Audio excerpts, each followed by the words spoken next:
to welcome the Prime Minister of India, my friend, Narendra Modi, back to the White House. We spent a lot of time here. It's really an honor to see you, and you've been my friend for a long time, and congratulations on having done a great job.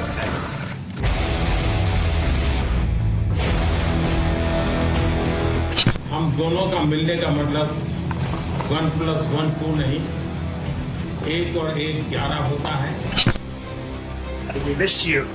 We missed you a lot.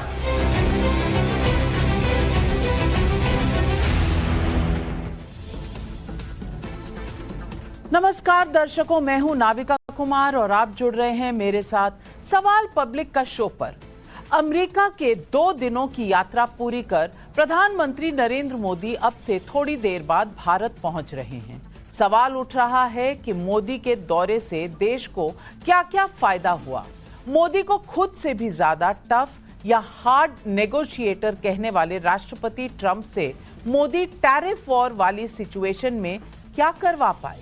दर्शकों, किसी भी कूटनीतिक यात्रा को देखने का एक नजरिया होता है, उसका विश्लेषण होता है। इसे जीरो सम गेम यानी एक का फायदा और दूसरे का नुकसान के चश्मे से नहीं देखा जा सकता। लेकिन देश की प्रमुख विपक्षी पार्टी कांग्रेस ने नरेंद्र मोदी के अमेरिका दौरे के कुछ सिलेक्टिव वीडियो क्लिप्स और साउंड बाइट्स को ही मोदी ट्रंप दौरे का आउटकम बताने की कोशिश कर दी है। अडानी को लेकर पूछे गए सवाल पर प्रधानमंत्री के जवाब का एक शब्द पकड़कर कांग्रेस ने कैंपेन चला रखा है। अडानी नरेंद्र मोदी का व्यक्तिगत मामला है। अडानी वाला सवाल एक अमेरिकी पत्रकार ने पूछा, जबकि ये मोदी ट्रंप मुलाकात के एजेंडे में था ही नहीं। हालांकि ये कभी नहीं कहा जा सकता कि एजेंडे में नहीं था तो कोई सवाल नहीं पूछ सकता। सवाल पूछ सकता है। सवाल पूछा गया और जवाब भी प्रधानमंत्री नरेंद्र मोदी ने गंभीरता से दिया। लेकिन राइट विंग की तरफ से ये आशंका भी उठाई जा रही है कि कहीं ये स्पॉन्सर्ड सवाल तो नहीं था। अडानी वाला सवाल जवाब क्या था आगे बताऊंगी, लेकिन राहुल गांधी ने एक्स पोस्ट में लिखा है कि देश में सवाल पूछो तो चुप्पी, विदेश में पूछो तो निजी मामला। अमेरिका में भी मोदी जी ने अडानी जी के भ्रष्टाचार पर पर्दा डाल दिया। अब जब मित्र का जेब भरना मोदी जी के लिए राष्ट्र निर्माण है, तब रिश्वतखोरी और देश की संपत्ति को लूटना व्यक्तिगत मामला बन जाता है। उधर कांग्रेस के श्रीनिवास बीवी जैसे नेता एक्स हैंडल पर लिख रहे हैं कि इजराइल के प्रधानमंत्री को लेने व्हाइट हाउस के गेट तक आए थे डोनाल्ड ट्रंप, लेकिन मित्र मोदी को लेने स्टाफ को भेज दिया। डंका बज रहा है भाइयों और बहनों। विपक्ष के इन नेताओं को यह नहीं दिख रहा कि व्हाइट हाउस में मोदी से मिलते ही ट्रंप ने उनसे गले लगा लिया। ट्रंप ने कहा, we missed you a lot. Modi के लिए ट्रंप ने खुद कुर्सी पीछे की। ट्रंप ने मोदी को खुद से बेहतर नेगोशिएटर भी बताया और तो और उन्हें अपनी किताब आर्ट जर्नी टुगेदर तोहफे में दी, जिस पर दस्तखत करते हुए ट्रंप ने लिखा, mister prime minister you are great. इसमें कुछ अचंभा नहीं है। ये कूटनीतिक संदेश होते हैं जो ये बताते हैं कि सामने वाला राष्ट्राध्यक्ष सम्मान के साथ आपको देख रहा है। कूटनीतिक संदेशों को आगे अमेरिकी टैरिफ, भारतीयों का वापस भेजा जाना, तहव्वुर राना का डिपोर्टेशन समेत कई मसलों पर जो बातें हुई हैं वो विश्लेषण का विषय हैं कि भारत क्या पाया, क्या चूक गया।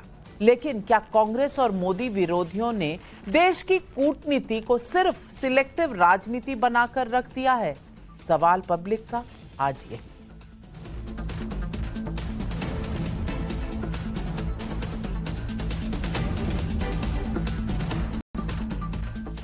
इसी हफ्ते डोनाल्ड ट्रंप ने अमेरिका के कानून फॉरेन करप्ट प्रैक्टिसेस एक्ट पर एग्जीक्यूटिव ऑर्डर से रोक लगाई है। इससे बाइडेन प्रशासन के दौरान अमेरिका में रिश्वतखोरी की जांच के दायरे में आए अडानी ग्रुप को राहत मिली है। लेकिन मोदी ट्रंप की साझा प्रेस कॉन्फ्रेंस में अडानी पर पूछे गए सवाल में इसका कोई रेफरेंस नहीं था। लेकिन जो आरोप कांग्रेस लगाती है कि मोदी अडानी के दोस्त हैं, उसे सवाल का हिस्सा बनाकर मोदी से क्या पूछा गया और जवाब क्या आया, आप भी सुनिए। Can I ask whether you discussed at all today the case of Gautam Adani, who's one of the wealthiest men in Asia and perceived as an ally of Prime Minister Modi? Prime Minister Modi, have you asked the President to take action on that case? Thank you. Bharat एक लोकतांत्रिक देश है और हमारे संस्कार, हमारी संस्कृति वसुधैव कुटुंबकम की है। हम पूरे विश्व को अपना एक परिवार मानते हैं। हर भारतीय को मैं अपना मानता हूं। दूसरी बात है, ऐसे व्यक्तिगत मामलों के लिए दो देश के मुखिया न मिलते हैं, न बैठते हैं, न बात करते हैं। मोदी ट्रंप मुलाकात में भारतीयों का वापस भेजा जाना और अमेरिकी टैरिफ दो गंभीर मुद्दे थे। भारतीयों के मुद्दे पर प्रधानमंत्री का कहना था कि हमने हमेशा कहा है कि जो वेरीफाइड होगा, जो सच्चे अर्थ में भारत का ही नागरिक होगा, वो अगर अमेरिका में गैर कानूनी तरीके से रहता है तो उसको वापस लेने के लिए भारत तैयार है। टैरिफ पर ट्रंप के तेवर कड़े थे। रेसिप्रोकल टैरिफ और इलीगल इमिग्रेंट्स ट्रंप का ग्लोबल एजेंडा है, लेकिन जब 119 भारतीय 15-16 फरवरी को फिर अमेरिका से डिपोर्ट होकर भारत आ रहे हैं, तब विपक्ष क्या कह रहा है वो भी सुनिए। जब 143 करोड़ के देश के प्रधानमंत्री से पूछा गया अवैध घुसपैठ पर, तो उन्होंने एक बार भी अमेरिकी राष्ट्रपति के सामने हाथों में हथकड़ियां, पैरों में बेड़ियां, महिलाओं तक को नहीं बख्शा गया। जो हमारे लोगों के साथ प्रताड़ना की गई, जो उनको यातनाएं दी गई, जो इस देश का अपमान हुआ, उसके बारे में एक शब्द नहीं बोला। हमारा यही निवेदन होगा सरकार से और अपील होगी कि हमारे कोई भी हिंदुस्तानी बेड़ियों से और हथकड़ी से वापस लौट करके ना आए। और अगर विदेश जा रहे हैं लोग तो वो इसलिए जा रहे हैं क्योंकि उनके पास यहाँ अच्छी नौकरी नहीं है। आप कह रहे हैं चुनाव, वो घर परिवार छोड़ करके अगर जा रहे हैं तो वो इसलिए जा रहे हैं क्योंकि वहाँ अपॉर्चुनिटी बेहतर मिल रही है, उनका जीवन अच्छा होगा। भारतीयों के मुद्दे पर विपक्ष कड़े सवाल पूछे, लेकिन उसे नहीं भूलना चाहिए कि अवैध तरीके से अमेरिका गए भारतीयों का आना एक रूटीन प्रक्रिया है। अमेरिका से बेड़ियों में भारतीय पहली बार आए या पहले भी इसी तरह आए, इसकी कोई स्पष्ट जानकारी सार्वजनिक तौर पर उपलब्ध नहीं है। उधर मोदी ट्रंप मुलाकात में जो कूटनीतिक उपलब्धियां हैं, उस पर शायद ही विपक्ष के किसी नेता ने बात की है। मोदी ट्रंप के जॉइंट स्टेटमेंट में पाकिस्तान का नाम लेकर 26/11 और पठानकोट हमलों के साजिशकर्ताओं पर कार्रवाई करने की बात है। 26/11 में शामिल रहे तहव्वुर राना को भारत डिपोर्ट करने पर ट्रंप ने सहमति दे दी है और ये 26/11 जो भारत ने एक बड़ा प्रहार सहा था, उसके मास्टरमाइंड हैं। F-35 जैसे आधुनिक लड़ाकू विमान को भारत को देने का प्रपोजल ट्रंप ने रखा। डिफेंस के अलावा व्यापार, एनर्जी सिक्योरिटी, टेक्नोलॉजी और बहुपक्षीय सहयोग पर अच्छी बातचीत हुई। यही नहीं, ट्रंप ने साफ संकेत दे दिया कि बांग्लादेश के मसले पर वो वही करेंगे जो मोदी कहेंगे। सुनिए उनका ये बयान। What you would like to say about the Bangladesh issue, because we saw and it is evident that how the deep state of United States was involved to regime change during the Biden administration. Then Mohammed Yunus made Junior Soros also. So what is your point of view about the Bangladesh? Soros, and what is the role that the deep state played in the situation in Bangladesh? Well, there was no role for our deep state. It was this is something that the Prime Minister has been working on for a long time and has been worked on for hundreds of years, frankly. I've been reading about it. But I will leave Bangladesh to the Prime Minister. तो आज सवाल public का है, Modi Trump diplomacy में भी घरेलू politics क्यों खेल रही है कांग्रेस? टैरिफ वॉर और अवैध प्रवासी पर मोदी टफ नेगोशिएशन में चूके या विपक्ष का आरोप निराधार? क्या तहव्वुर राणा को भारत भेजने के फैसले के साथ बांग्लादेश पर मोदी को फ्री हैंड देना बड़ी कूटनीतिक जीत है? यही सवाल आज पब्लिक पूछ रही है और इन सवालों के जवाब देने के लिए आज हमारे साथ जुड़ रहे हैं बीजेपी के राष्ट्रीय प्रवक्ता डॉक्टर अजय आलोक, अभिजीत अय्यर मित्रा स्ट्रेटेजिक अफेयर्स के एनालिस्ट हैं, अमीक जमाई समाजवादी पार्टी के राष्ट्रीय प्रवक्ता मेरे साथ यहां स्टूडियोज में हैं, आनंद दुबे जी शिवसेना उद्धव ठाकरे गुट के प्रवक्ता हमारे साथ जुड़ रहे हैं। लेकिन मेरा पहला सवाल जाता है तहसीन पूनावाला को, कांग्रेस के विशेष सपोर्टर है। और तहसीन पूनावाला जी, मैं आपसे पूछना चाहती हूं, क्या कूटनीतिक विषयों पर इस तरह का जो कमेंट आ रहा है, एक सवाल उठा लिया अडानी का, एक दिखा दिया अरे भाई ये फोटो एडिटेड क्लिप है, आगे पीछे का नहीं दिखाओ, खाली दिखाओ कि गेट पर कोई अफसर आया था, डोनाल्ड ट्रंप नहीं आए थे, बाद में जो कुर्सी खींचकर बिठाया, जो गले लगाया, जिस तरह से इतने कॉम्प्लीमेंट्स दिए और बोला we missed you a lot, इन सब का कोई मतलब नहीं है कांग्रेस पार्टी के लिए। आपका एक ही एजेंडा है कि जहां भी हो प्रधानमंत्री मोदी, बस टारगेट करो, फायर करो। नाविका जी, अव्वल तो आपके शो में मुझे शिरकत करने का मौका मिला, इसलिए मैं आपका शुक्रगुजार हूँ। भारत में एक ट्रेडिशन रहा है कि जब भी हमारे प्रधानमंत्री विदेश में रहते, हम उनकी आलोचना नहीं करते, वो जब भारत आते तब हम उनकी आलोचना करते। तो मैं उस ट्रेडिशन को बरकरार रखना चाहता हूँ, लेकिन 2 या 3 चीज में कहना चाहता हूँ इस विशेष के बदले में, इस विशेष के बारे में, इस विजिट के बारे में। पहली बात तो प्रेसिडेंट ट्रंप ने प्रधानमंत्री मोदी जी के बारे में कहा कि बहुत टफ निगोशिएटर है, तो उसमें मैं उनको साधुवाद देता हूं और ये भारत के लिए अच्छा है। जो 2611 अक्यूज का एक्स्ट्राडिशन हो रहा है वो भारत के लिए अच्छा है। जो टैरिफ्स आर्बिट्रली अमेरिका दूसरे मुल्कों पर रख रहा है, उस पर अब निगोशिएशन होगा सितंबर अक्टूबर तक, तो ये भारत के लिए अच्छा है। तो मैं प्रधानमंत्री जी को बधाई देता हूं। लेकिन मैं एक चीज चाहता था मेरे प्रधानमंत्री से, जैसे प्रेसिडेंट पेट्रो कोलंबिया से उन्होंने प्रेसिडेंट ट्रंप को कहा कि मिलिट्री एयरक्राफ्ट अमेरिका के कोलंबिया में लैंड नहीं करेगा। ये सब मानते कि जो लोग इलीगली अमेरिका में गए भारतीय, वो इलीगल सिटीजन थे। अगर कोई इलीगल बांग्लादेशी या पाकिस्तानी भारत में होता तो अमित शाह जी उन्हें वापस भेज देते, तो अमेरिका का कर्तव्य, उन्हें कोई नहीं बचा रहा। लेकिन वो हमारे लोग हैं, वो हमारे परिवार, हमारे देश के लोग हैं, तो उन्हें इस तरह बेड़िया में बांधकर मिलिट्री प्लेन पे लाना गलत है।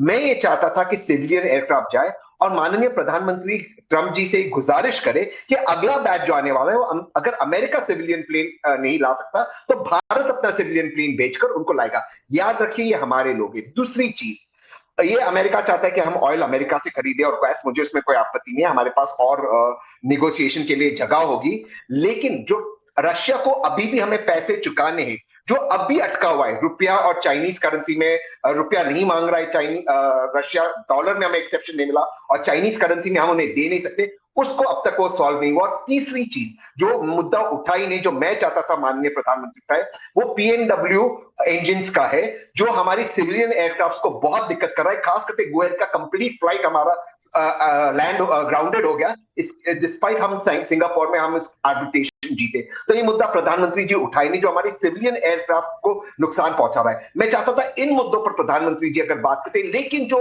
बात है हमारे सिटीजन्स का, डेपोटेशन का, मिलिट्री एयरक्राफ्ट में वो नहीं होना चाहिए। सिविलियन एयरक्राफ्ट भारत भेजे और उन्हें इंसान की तरह ले आए, ये मेरी गुजारिश है। अजय आलोक जी जवाब देंगे। आप कुछ टिप्पणी करना नहीं चाहते थे, फिर भी इतनी टिप्पणियां आपने कर दी प्रधानमंत्री के खिलाफ।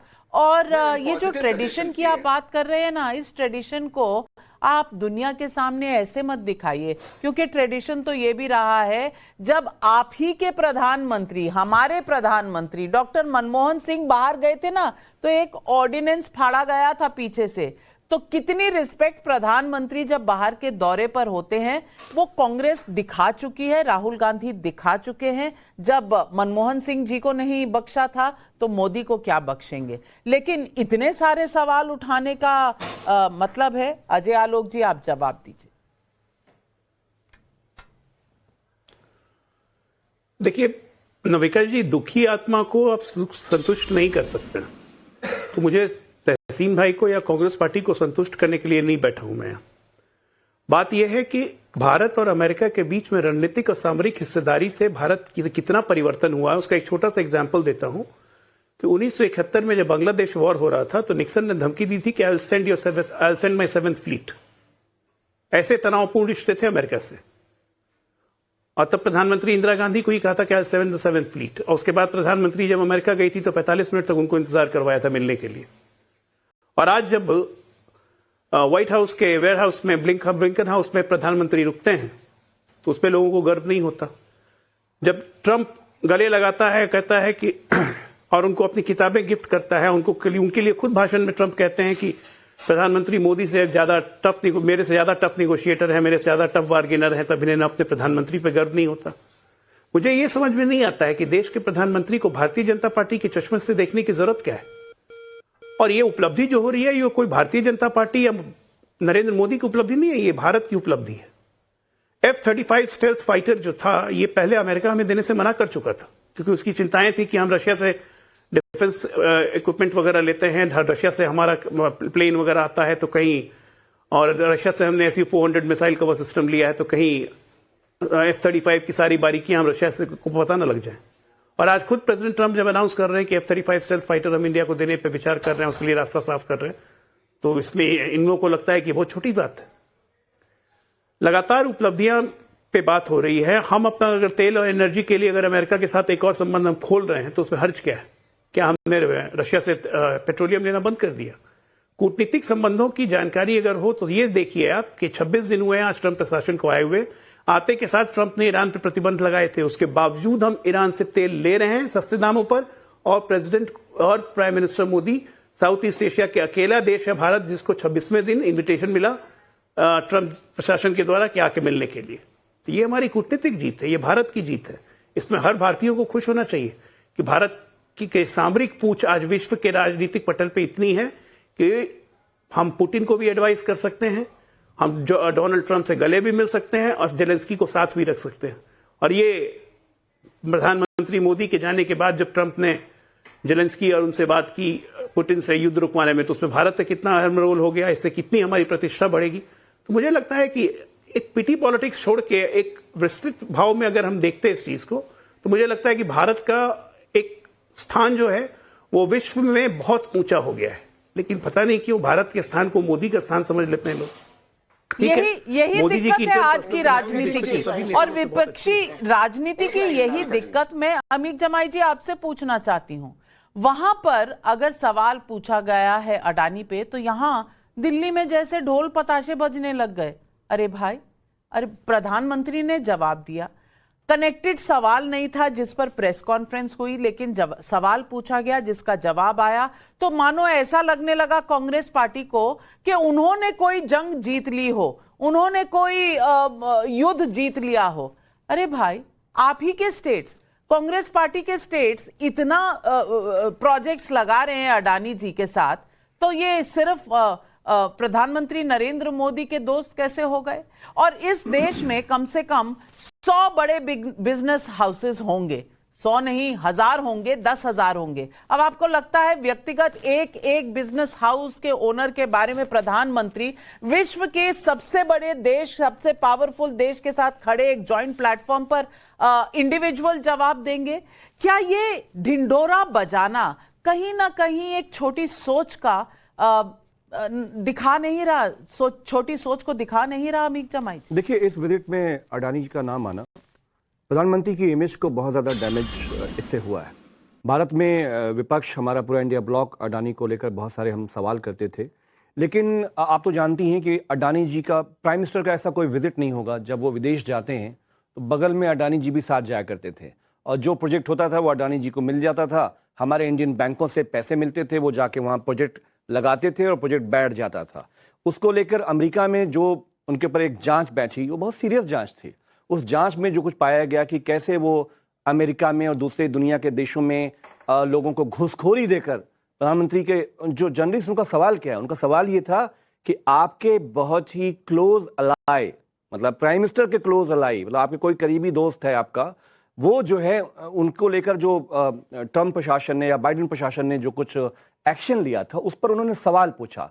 तो उस पर प्रधानमंत्री जी का ये कहना था, आप ये कहते कि इंडिविजुअल क्वेश्चन मत पूछिए आप, उन्होंने कहा ये पर्सनल क्वेश्चन है। तो पर्सनल क्वेश्चन तो था ही। तो जब जो बड़े बिग कॉर्पोरेशन हैं, बीजेपी आरएसएस का जो गठजोड़ है, वो इस बात को रिफ्लेक्ट करता है कि बीजेपी के पीछे इस देश के बड़े बड़े पूंजीवादी चेहरे खड़े हुए हैं जो बीजेपी को रन कर रहे हैं, प्राइम मिनिस्टर को रन कर रहे हैं। लेकिन मेरा सवाल समाजवादी पार्टी का, अखिलेश जी ने बहुत ही गंभीर, हमने एक दूसरी बात कही थी कि पिछली बार प्रधानमंत्री जी गए तो हीरा गिफ्ट करके आए थे। और इस बार हमारे अखिलेश जी ने पूछा है कि क्या सोने की बेड़ियां या चेन आपको गिफ्ट करके आना था। एक लैटिन अमेरिका के छोटे छोटे देश, उन्होंने ट्रंप प्रशासन से कहा कि अपने जहाज अपने पास रखो, हम अपने जहाज भेज के अपने नागरिकों को हम ले आएंगे। जब प्रधानमंत्री इतनी बड़ी बोइंग से गए हैं, चलिए आप उसमें नहीं ले आ पाए, सवाल क्या ये जायज बात नहीं थी कि आप हमारे भारत के जहाज भेज के, जो भी लोग हैं मजबूरी में गए, एक सपना लेकर गए, भारत से मायूस होकर गए, क्या उनको लाने की जिम्मेदारी भारत की, हम सब लोगों की नहीं? अजय आलोक जी, इलीगल तरीके से जो लोग गए हैं उनके लिए इतना बड़ा सवाल पूछा जा रहा है, जवाब दीजिए। मैं दो बातें से शुरू करता हूं। सबसे पहली बात, अखिलेश यादव जब अंबानी परिवार की शादी अटेंड करने गए थे तो क्या इससे यह मान लें कि पूरी समाजवादी पार्टी को अंबानी परिवार चला रहा है? जब अनिल अंबानी को राज्यसभा भेजा था समाजवादी पार्टी ने यूपी से, तो उस वक्त से क्या ये मान लें कि सारा फाइनेंसिंग सारा कुछ अंबानी परिवार सपा का कर रहा है? कौन सी बातों को कहां जोड़ते हैं? जब दो राष्ट्राध्यक्ष मिल रहे हैं तो किसी इंडिविजुअल के बारे में बातचीत क्यों होगी भाई? क्या हम इतने हल्के हैं? भारत इतना हल्का है? अगर किसी देश में अडानी पे यहां पे कोई प्रक्रिया चल रही हो, आप याद कीजिए भोपाल गैस ट्रेजेडी जब हुई थी, एंडरसन को भगाया गया था भारत के प्रधानमंत्री के द्वारा, स्पेशल विमान भेज के अमेरिकन प्रेसिडेंट डायरेक्टली इंटरफेयर कर गए थे। क्या ऐसी सिचुएशन कभी हिंदुस्तान में हुई है? हम नहीं करते ये सब। हमारे ये राष्ट्र बड़ा है जी, इंडिविजुअल बड़ा नहीं है। इंडिविजुअल आप लोग के लिए बड़ा होता होगा। दूसरी बात रही इलीगल इमिग्रेंट्स की। इलीगल इमिग्रेंट्स कोई पहली बार भेजे जा रहे हैं? 2009 से पार्लियामेंट में इसका डेटा दिया जा चुका है कि 2009 से भेजे जा रहे हैं। अमेरिका का जो कानून है उसके हिसाब से भेजे जाते हैं। उनके कानून में बिल्कुल बांध के भेजने का कानून है, प्रावधान है उनका, क्योंकि उनको सिक्योरिटी थ्रेट लगता है कि प्लेन से भेज रहे हैं, अगर हाथ खुले रहेगा तो कोई आदमी डेस्परेट होके कोई डैमेज कर दिया तो प्लेन में खतरा हो सकता है। उनका ये लॉजिक है। उसके बावजूद भारत सरकार ने इस बात को बहुत मजबूती के साथ रखा है अमेरिकन प्रशासन के सामने। अपने जहाज बुलाने में ये समझ में नहीं आता है कि इलीगल इमिग्रेंट कोई भी रहे, किसी देश के लिए वो एक समस्या है। किसी देश आ सकते, हमारे भारत में इलीगल इमिग्रेंट्स इतनी बड़ी समस्या है, और उसी तरह अमेरिका में भी ये समस्या है। हमें इलीगल इमिग्रेंट पे बिल्कुल भी कोई भी ज्यादा उनको सहलाने की जरूरत नहीं, क्योंकि आपका अंदेशा यहां पर फिर सहला रहे हैं आप यहां पर रहने वाले इलीगल इमिग्रेंट्स को। हम चाहते हैं कि हमारे जितने भारतीय हैं सबको वापस आए, हम सबको लेंगे। अब प्रधानमंत्री ने साफ साफ कहा कि इलीगल इमिग्रेंट्स में जो भी भारतीय हम सबको वापस लेंगे। तो इसीलिए इन सब बातों का जवाब नहीं दे रहे कि आपने अपना जहाज बड़े विषय को आप कमजोर कर रहे हैं, डाइल्यूट कर रहे हैं। नहीं, हम उसके फेवर में नहीं है। अपना जहाज क्यों नहीं भेजा? मैं आपको बताती हूँ अमीक जमाई जी, रेस्क्यू ऑपरेशंस और इलीगल डेपोटेशन में फर्क होता है, दोनों अलग चीजें हैं। और अभिजीत अय्यर मित्रा, क्या जब भारत को जरूरत पड़ी तो जो यूक्रेन से हमारे बच्चों को उठवाना था तो उठवाया नहीं, जहाज भेजा नहीं था?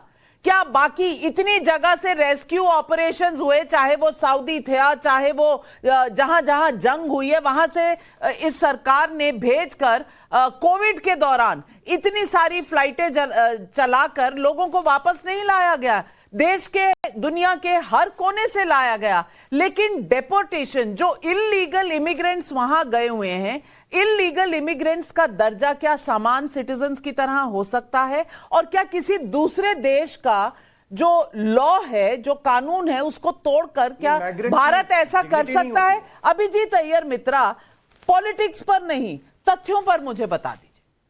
देखिए, ये बहुत आसान सी बात है। ये इमिग्रेंट्स कोई हीरो नहीं है, ठीक है ना। यमन में विक्टिम्स थे, जो यूक्रेन में थे वो विक्टिम्स थे।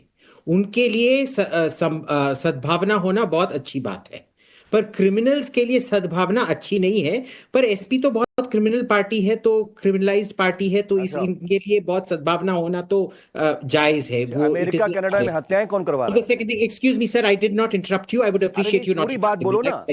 नहीं, आप चुप रहिए। अब ये मेरा टर्न है, आप चुप रहिए। समझ रहे हैं ना? आप गुंडागर्दी का पार्टी हैं, आप गुंडागर्दी का पार्टी हैं। नहीं, आप मेरे साथ बात नहीं करेंगे। जी, जरा जोड़ के बताओ, आपको हम निकलने नहीं देंगे। फाइव आइज कंट्रीज ने क्या बोला है श्री अमित शाह जी को? I do not yield to you. Five eyes countries ने अमित शाह जी को क्या बोला है? To somebody like you and from your party. Now keep quiet. इनका फोटो लगाते हो मोबाइल में गृह मंत्री श्री अमित शाह जी का। Second, the thing is, जो अमेरिकन रूल्स हैं और जो इंडियन रूल्स हैं वो अलग है। हिंदुस्तान में सुप्रीम कोर्ट ने बोला है कोई भी क्रिमिनल को आप हैंडकफ नहीं लगा सकते, चेन नहीं लगा सकते, ये साफ साफ लिखा है। अमेरिका में ऑपोजिट है। अगर कोई क्रिमिनल है उनको हर जगह आप देखिए, जब तक वो मैजिस्ट्रेट के आगे प्रस्तुत नहीं किए जाते तब तक उन पे हैंडकफ लगाया जाता है।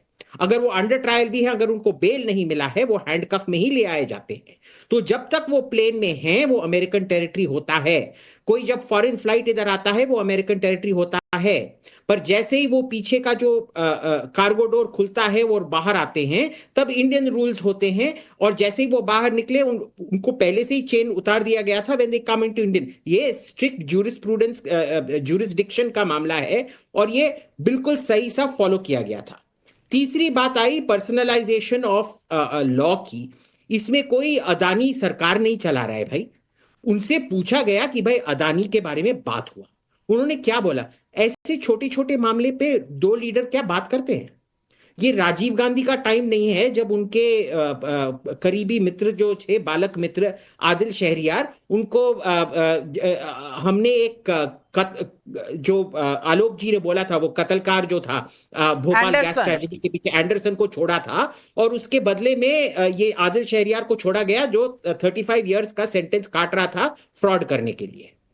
ठीक है ना, उसको छोड़ा गया। जिस दिन राजीव गांधी उधर पहुंचे और रोनाल्ड रेगन ने उनको ये किया, उसी टाइम उनको पार्डन मिला भी था। तो वो क्विड प्रो क्वो का जमाना लॉन्ग सिंस चला गया है नविका जी, वो सब आजकल होता नहीं है। ठीक है ना। तीसरी बात आई इलीगल इमिग्रेंट्स की। देखिए हमारा भी इधर बहुत बड़ा प्रॉब्लम है इलीगल इमिग्रेंट्स का। तो हम बोलेंगे हाँ हमको वापस भेजो, ये तो पहले दिन ही जयशंकर ने बोल दिया था बिल्कुल आप वापस भेजो, पर इनको बहुत डर है क्योंकि ये जो वामपंथी पार्टी है ना, इनका मेन जो वोटर बैंक है ना वो बांग्लादेश से आता है। जो 3 करोड़ लोग आके इधर घुसपैठ करते हैं, लोगों का जॉब करते हैं, क्रिमिनल करते हैं, तो इनको बहुत डर है। ये अभी तो बहुत अग्रेशन दिखा रहे हैं, असली में छिपे छिपे इनको अंदर बहुत डर है क्योंकि इनका वोट बैंक का 10-15% चला जाएगा इनका। देखिए ये बहुत अच्छी बात है डरने जी, ये डर आप मेरे को सामरिक मामलों के जानकार नहीं, आप आरएसएस के मामलों के जानकार हैं। अपना नाम जरा सही से लिख लीजिए आप। हमारा सिर्फ ये कहना है कि बांग्लादेश की जो प्रधानमंत्री रही वो तो नरेंद्र मोदी जी को अपना भाई मानती हैं।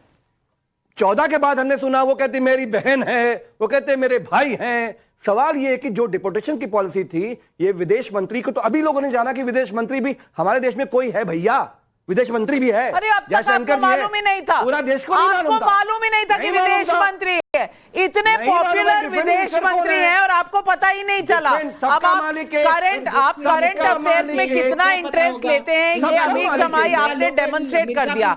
ये वो तो नाम इमीडिएट। अरे मिस्टर जी सुनो मेरी बात। नहीं जयशंकर जी और उनकी बातें इनको अगर नहीं पता है। सबका मालिक एक है यहाँ देश में, तो सबका मालिक एक, वही डिफेंस मिनिस्टर, वही विदेश मंत्री, वही गृह मंत्री। हमारा यह कहना है कि एक बार मित्रा जी अगर सामरिक मामलों के वाकई जानकार हो, ये बताओ कि शेख हसीना से प्रधानमंत्री जी ने किस बैठक में, किस आने जाने में डिपोटेशन की बात करी है, बता दो पूरे देश को। हसीना तो हमारी दोस्त है, क्यों डिपोर्ट करेंगे? That was the biggest problem. जिनकी आप बात कर रहे हो कि वो वामपंथियों के, समाजवादियों के, वो जो है वोट बैंक है। वोट बैंक कौन है भाई? यार तुम क्या जानते हो? तुम तो कुछ भी नहीं जानते हो। जब कोई दोस्त बैठा होता है उसको हानि नहीं पहुंचा सकते उधर। जब दोस्त निकल जाता है, दुश्मन बैठ जाता है, तभी उसको हानि पहुंचाते हैं। अरे दुश्मन अमेरिका ने बिठाया ना, अपना आंसर दिया है। दुश्मन अमेरिका ने बैठाया सामरिक मामले के जानकार। भाई बोलती है मोदी को, मित्रा जी नहीं बैठ, मोदी जी सो रहे थे, अमेरिका ने लाके बिठा दिया। आप डोमेस्टिक मोदी जी आराम फरमा रहे थे, अमेरिका ने लाके बिठा दिया। देखिए आपको बस क्या विदेश नीति है आपका? क्या सामरिक मामलों की जानकारी आपके पास? मिर्जापुर के अभी माफिया बॉस कौन है यही आपको पता है? बस यही प्रश्न आपसे पूछनी थी। आजकल मिर्जापुर कौन चलाते हैं भाई? कौन मिर्जापुर? आपको पता होना चाहिए। एक्सटॉर्शन बिजनेस तो आप ही का है। कहाँ का? गुजरात के माफिया नाम बताओ, नाम बताओ। मैं मिर्जापुर गुजरात के सारे माफियाओं के नाम बताओ जिनका फोटो आपने मोबाइल के डीपी में लगाया हुआ है। दोनों नेता के नीचे अखिलेश के। अरे सुनो मेरी बात, अरे मित्र जी सुनो, ये जो डीपी में फोटो लगाए हो वो कितने बड़े माफिया है? वो कितने बड़े माफिया आपके मोबाइल के डीपी में? आपके अखिलेश यादव जी के बहुत अच्छे मित्र कहाँ अभी जेल में मरे थे ना कहीं।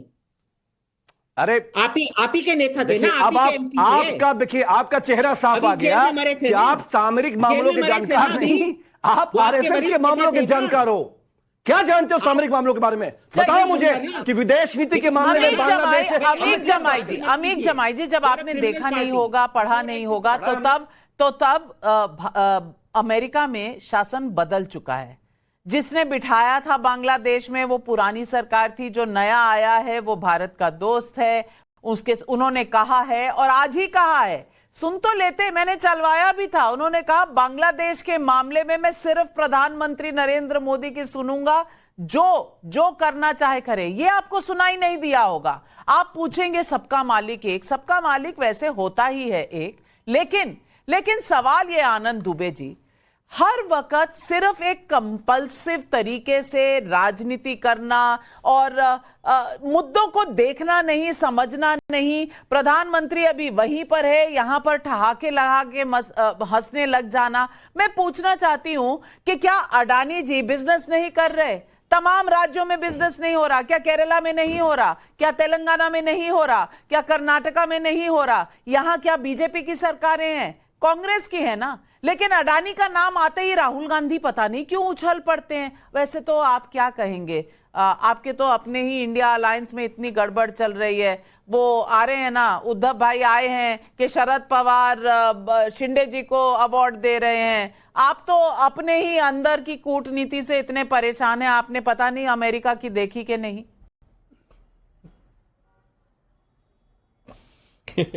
नाविका जी नमस्ते। नाविका जी, विषय ऐसा है कि जब हमारे प्रधानमंत्री जी विदेशी धरती पर जाते हैं तो हम दो चीज की उम्मीद करते हैं। एक तो हमारे प्रधानमंत्री जी का खूब सम्मान हो, क्योंकि वो सिर्फ प्रधानमंत्री जी का सम्मान नहीं, देश के 140 करोड़ देशवासियों का भी सम्मान होता है। दूसरा, हम देखते हैं कि हमारे देश के लिए फायदा क्या हो, हमारा देश लाभकारी हितों में कैसे आगे बढ़े, कौन सी ऐसी योजनाएं प्रधानमंत्री जी विदेशी धरती से लाए जिससे देश का हित हो या देश का फायदा हो। ये दो ही चीज है, तीसरा तो कुछ है नहीं। प्रधानमंत्री जी का खूब सम्मान हुआ, हमें अच्छा लगा, ट्रम्प जी ने गले मिले, बातचीत की, संवाद किया, उनके डिनर हुए होंगे, जो औपचारिकता है वो सब हुई। अब जब दूसरा विषय फायदे का, तो अगर टैरिफ को लेकर पूरे विश्व में एक ट्रम्प जी का एक अपना नियम है कि भैया मैं उतना ही टैरिफ लगाऊंगा जितना दूसरे देश लगाते हैं। तो अब तक अमूमन हम तो 12% टैरिफ लगाते हैं, अमेरिका 2.2% टैरिफ लगाती है। अगर अमेरिका ने भी 12% टैरिफ लगा दिया ये कह के कि जितना पूरी दुनिया लगाती उतना हम लगाएंगे, तो आप सोचिए कि ये हमारी नेगोशिएबल क्या रही, ये हमारी कूटनीतिक क्या सफलता रही। हमारे देश का जो एक्सपोर्टर है, जो विदेशों में माल भेजता है, वहां से 2 रुपया कमाता है, फिर उसी पैसे से देश में खुशहाली आती है, उस पर तो एक बहुत बड़ा बोझ पड़ेगा। तो हम समझते हैं, हम आदरणीय प्रधानमंत्री जी से ये उम्मीद करेंगे कि कुछ भी हो, जैसे आदरणीय ट्रंप आपको निगोशिएबल कहते हैं या मिस्टर नेगोशिएटर कहते हैं, बुद्धि लगा के, कूटनीति लगा के टैरिफ को जो अभी है, अगर आपने उतने पे ही रोके रखा या 19-20 अगल बगल हुआ, तब तो हम सबका सम्मान भी बढ़ेगा, हम सबको लाभ भी होगा। अगर ट्रंप ने कहीं जितना आपने लगाया उतना ही लगा दिया, तो हमारा सबसे ज्यादा निर्यात जो होता है वो अमेरिका के पास होता है। हम पूरे दुनिया में जो भेजते हैं उसमें सबसे ज्यादा अमेरिका के पास भेजते हैं। तो हमारे किसान, हमारे यहाँ के व्यापारी जरूर उससे प्रभावित होंगे। तब हम यही उम्मीद करेंगे कि अगर उस समय के प्रधानमंत्री जी ने ये बुद्धि लगाई होती तो ये हो जाता, ये बुद्धि लगाई हो जाती तो हो जाता। तो हम तो सिर्फ यही कहेंगे। दूसरा, एक बात मैं ये भी जोड़ता हूं कि हमारे देश का सम्मान सर्वोपरि होना चाहिए। ठीक है, हमारे लोग इलीगल ढंग से वहां चले गए, कोई बात नहीं, रोजी रोटी की तलाश में गए, लेकिन कम से कम जब उनको हमारे पास भेजा जा रहा है तो मानव के रूप में देखा जाए, न कि अपराधी के रूप में देखा जाए। जब हमारे देश में आएंगे, हमारे देश का कानून उस समय क्या नियम है उस हिसाब से उन पर कार्रवाई कर लेगा, उनको जो फटकार लगानी है, जो सजा देनी दे लेगा। लेकिन कम से कम वो भारतीय होने के नाते इतना सम्मान तो पाए कि जब विश्व गुरु का लॉ ब्रेकर को लॉ का पता नहीं, ये कभी भी डिफेंस नहीं होता, ये आपने सुना होगा। लेकिन पब्लिक जो बात समझ गई है वो राजनेताओं को समझ क्यों नहीं आ रही? क्योंकि संजय मिश्रा जी भदोही उत्तर प्रदेश से पूछ रहे हैं, जिस हिंडनबर्ग रिपोर्ट पर कांग्रेस अडानी पर आक्रामक है, आज उस हिंडनबर्ग का हुआ क्या? राहुल गांधी ये क्यों नहीं बताते जिस हिंडनबर्ग ने अपने अस्तित्व की रक्षा ना की, उस पर कौन विश्वास करेगा? तहसीन भाई जवाब दीजिए। जी, दो चीज मैं कहना चाहूंगा कि बात हिंडनबर्ग या बात एक व्यक्ति की नहीं होगी।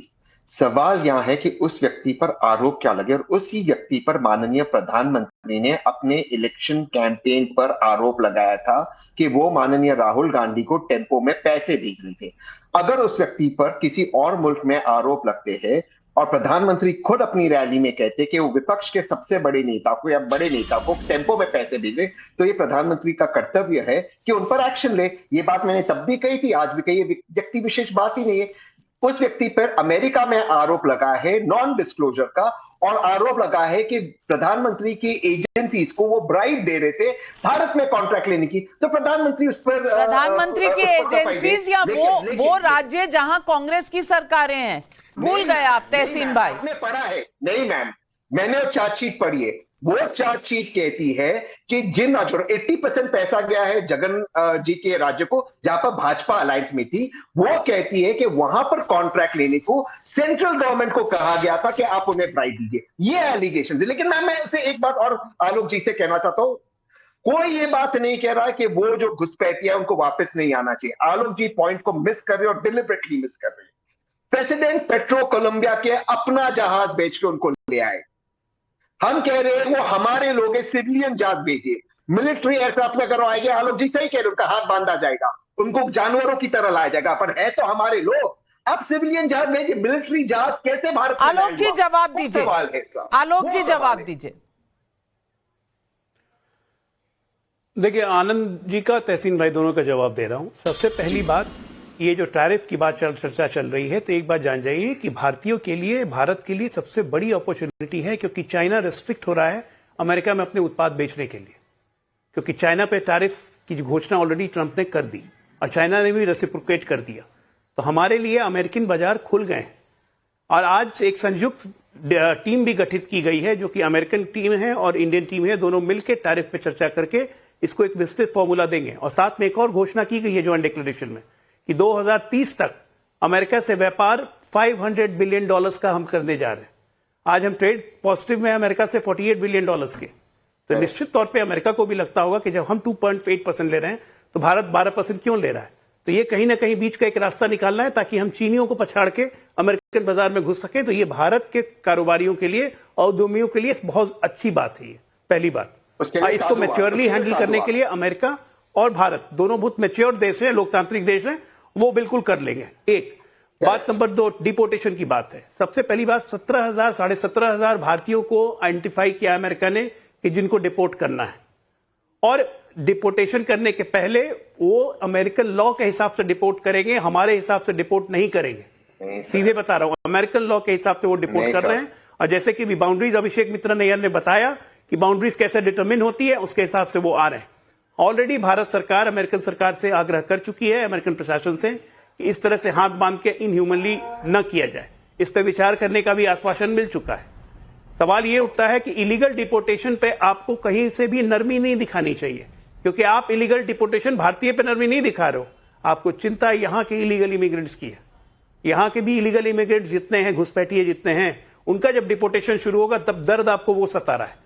सच्चाई ये बड़ी बात कह रहे हैं अजय आलोक जी। नरेश चौहान का नीमराना राजस्थान से सवाल है, ट्रंप ने मोदी का तहे दिल से सम्मान किया है, तो क्यों ना कहा जाए कि ये 140 करोड़ भारतीयों सहित कांग्रेस, तृणमूल कांग्रेस, समाजवादी पार्टी और बीएसपी आदि सभी का मान सम्मान है। अरविंद गुप्ता ग्वालियर से पूछ रहे हैं, क्या कांग्रेस को गांधी खानदान के अलावा किसी प्रधानमंत्री की इज्जत करने की आदत ही नहीं है, चाहे मनमोहन सिंह हो या नरेंद्र मोदी। राकेश कौशिक का करनाल से सवाल है, अवैध तरीके से अमेरिका गए भारतीय नागरिकों को हथकड़ी लगाने पर जो नेता हाय तौबा मचा रहे हैं, क्या उनको ये पता है कि अमेरिकी एयरपोर्ट्स पर भारतीयों की किस तरह तलाशी हुई है? सपना खरे का झांसी से सवाल है, विपक्ष को मोदी के खिलाफ कुछ नहीं मिल पा रहा, क्या विपक्ष छोटी छोटी कमियां निकालकर अपने आप को तसल्ली दे रहा है? अमीक जमाई जवाब। देखिए नविका मैम, आपने बड़ी अच्छी बात बोली थी कि हमने क्या हासिल किया है, क्या हम रिश्ता बना रहे हैं, ये बड़ी, इस पर कोई बात नहीं कर रहा है। ये जो टैरिफ इंपोज करने का जो ब्रिक्स नेशन पे जो ट्रंप साहब का जो एजेंडा है, उसमें सीधे सीधे है कि आपको रशिया को रिप्लेस करना है, आपको जो भी आपको इंपोर्ट, चाइना को आपको रिप्लेस करना है। आप जानती हैं कि हमेशा हमारे देश की जो विदेश नीति है या इंपोर्ट की जो नीति है, हम हमेशा नॉन अलाइंड रहे हैं। हम किसी के साथ किसी के हम कैंप में हम नहीं रहे। हम ये देख रहे हैं कि इस पूरे करार में अगर आप और भी डिटेल से पढ़िए तो अमित जमाई, आप सन कितने में जी रहे हैं? 1930 में? जमाना बदल गया है, ये 2025 आ गया है, दुनिया बदल गई है। थोड़ा सा ये फ्लैशबैक से निकलकर आज की दुनिया में आ जाइए। नॉन अलाइंड मूवमेंट को कब, Abhijit Iyer Mitra, non aligned movement अपने समय की अच्छी पॉलिसी रही होगी, लेकिन नॉन अलाइंड ट्रीटीज जो थी वो मूवमेंट को स्वर्गवास हुए कितना समय हो गया, जरा अमित जमाई जी को बता दीजिए। देखिए नविका जी, जो नॉन अलाइनमेंट था तब भी अच्छा आइडिया है, अब भी अच्छा आइडिया था, तब भी था, अभी भी है। प्रॉब्लम क्या है कि नेहरू जी के जमाने में उसको इतने बुरी तरह से डाइल्यूट कर दिया गया। आप नॉन अलाइनमेंट मूवमेंट देखिए, आधे से ज्यादा लोग उसमें सोवियत अलाइंड थे, ट्रीटी ही था। आपको याद होगा जब 1982 या 84 में नॉन अलाइंड समिट हुआ था दिल्ली में, तो इंदिरा गांधी जी के इस साइड पे फिडेल कास्ट्रो बैठे थे जो अमेरिका पे जंग छेड़ना चाहते थे, रूस के मिसाइल्स, परमाणु मिसाइल्स अपने देश में रखना चाहते थे, और ट्रीटी एलाई थे वो सोवियत संघ के। और दूसरे साइड पे बैठे थे यासिर अराफात जी, एक टेररिस्ट जो यहूदियों को मार मार के कत्ल करके, गला घोट के, गला काट के, बम उड़ा के, पता नहीं कैसे कैसे मारते रहते थे। तो ये था नॉन अलाइनमेंट का स्टेट। मोदी ने क्या किया है, असली नॉन अलाइनमेंट लाया है। वो रूस में जाके अमेरिका की बुराई नहीं करेंगे, अमेरिका में जाके रूस की बुराई नहीं करेंगे। पर जब नेहरू जी थे, उनके जो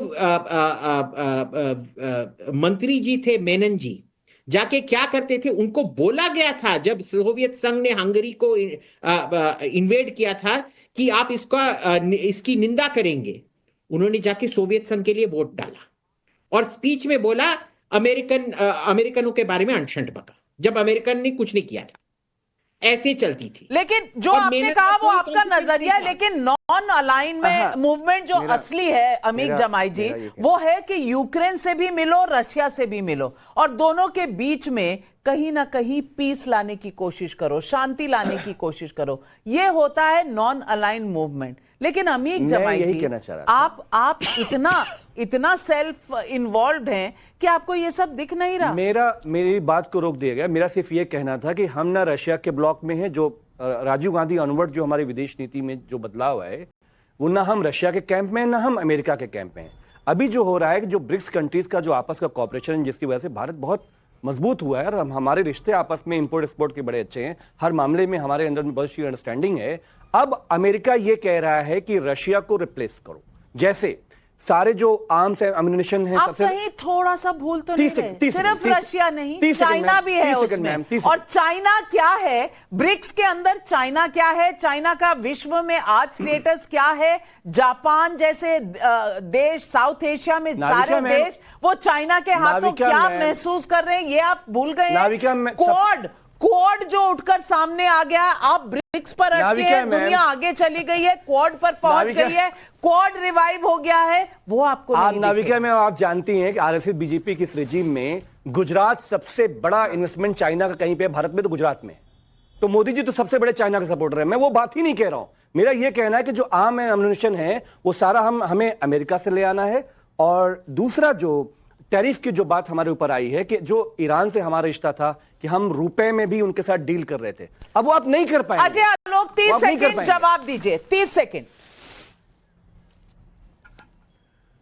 अमित भाई लगता है सुना नहीं है। अमित भाई, मैंने बीच में भी कहा था कि कूटनीति की जीत ये है कि ईरान पे प्रतिबंध लगने के बावजूद भी आज भी हम उससे तेल खरीद रहे हैं और डोनाल्ड ट्रंप से मिलने भी जा रहे हैं। ये हमारी कूटनीतिक जीत है। किसने कह दिया कि हम ये नहीं कर सकते? आगे नहीं कर पाएंगे। और दूसरी बात कि हम हथियार अभी हम खरीदेंगे, वो डील फाइनल नहीं हुई है। F-35 ऑपरेशन चल रहा है, आगे आप नहीं कर पाएंगे।